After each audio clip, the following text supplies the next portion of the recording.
مسیح یسوع کے بابرکت اور جلالی نام میں آپ سب بہن بھائیوں کی خدمت میں سلام پیش کرتا ہوں۔ آج ہم بات کرنا چاہتے ہیں روح میں پرستش۔ روح میں پرستش کیا کام کرتی ہے؟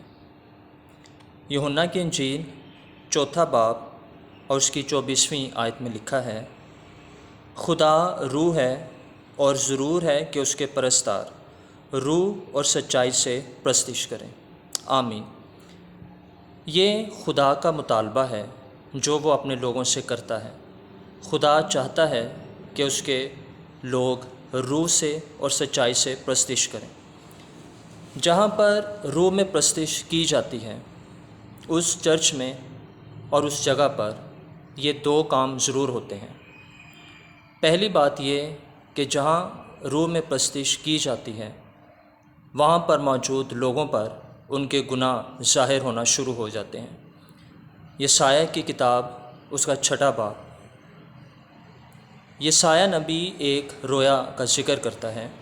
وہ بیان کرتا ہے کہ اس نے خداوند کو ایک بڑی بلندی پر اونچے تخت پر بیٹھے ہوئے دیکھا اور اس کے آس پاس سرافیم جو ایک اعلیٰ طبقے کے فرشتے ہیں وہ کھڑے تھے، اور ان میں سے ہر ایک کے 6 بازو تھے۔ 2 سے وہ اپنے منہ کو ڈھانپے تھے، 2 سے پاؤں کو، اور 2 سے وہ اڑتے تھے، اور وہ ایک دوسرے کو پکار پکار کر کہتے تھے، قدوس قدوس قدوس رب الفاج ہے۔ یسایہ جب یہ سنتا ہے تو وہ چلا اٹھتا ہے کہ میرے ہونٹ ناپاک ہیں اور میں نجس یعنی ناپاک لوگوں کے درمیان زندگی گزارتا ہوں۔ یسایہ ایک پروفٹ تھا، اور پروفٹ کے بارے میں ہم جانتے ہیں کہ نبی خدا کے چنے ہوئے اور پاک لوگ ہوتے ہیں۔ ذرا تصور کیجئے کہ اس جگہ پر اس ماحول میں کیسی پرستش کی جا رہی تھی جہاں پر یسایہ جیسے پروفٹ کو بھی احساس ہونا شروع ہو گیا کہ اس کے ہونٹ ناپاک ہیں اور وہ نجس لب لوگوں میں بستا ہے۔ پرستش کا پہلا کام یہی ہوتا ہے۔ جہاں پر پرستش کی جاتی ہے وہاں پر موجود لوگوں پر ان کے گناہ ظاہر ہونا شروع ہو جاتے ہیں۔ پرستش کا دوسرا کام یہ ہوتا ہے کہ پرستش بندھنوں کو توڑ دیتی ہے۔ اعمال کی کتاب 16 باب بڑا مشہور واقعہ ہے پالوس اور سیلاس کا۔ پالوس اور سیلاس کو ایک عورت میں سے بدرو نکالنے کی وجہ سے جیل میں ڈال دیا گیا۔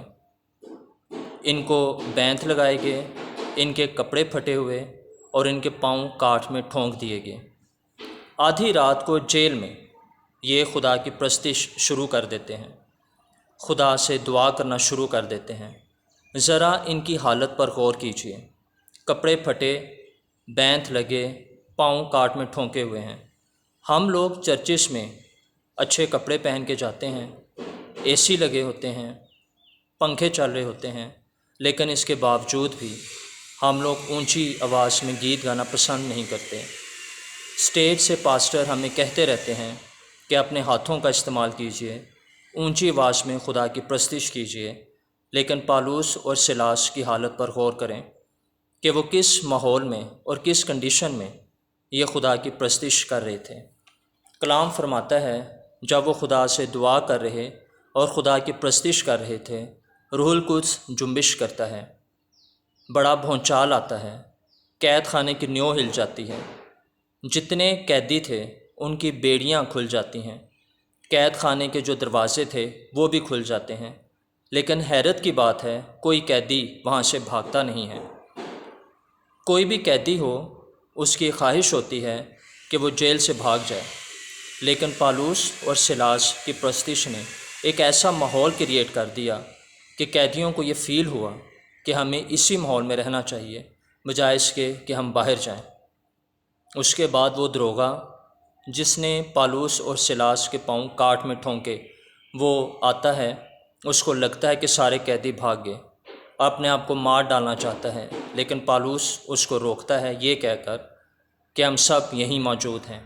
یہی صوبے دار ان کے آگے گر جاتا ہے، ان کے زخم دھوتا ہے، اپنے گھر لے کر جاتا ہے۔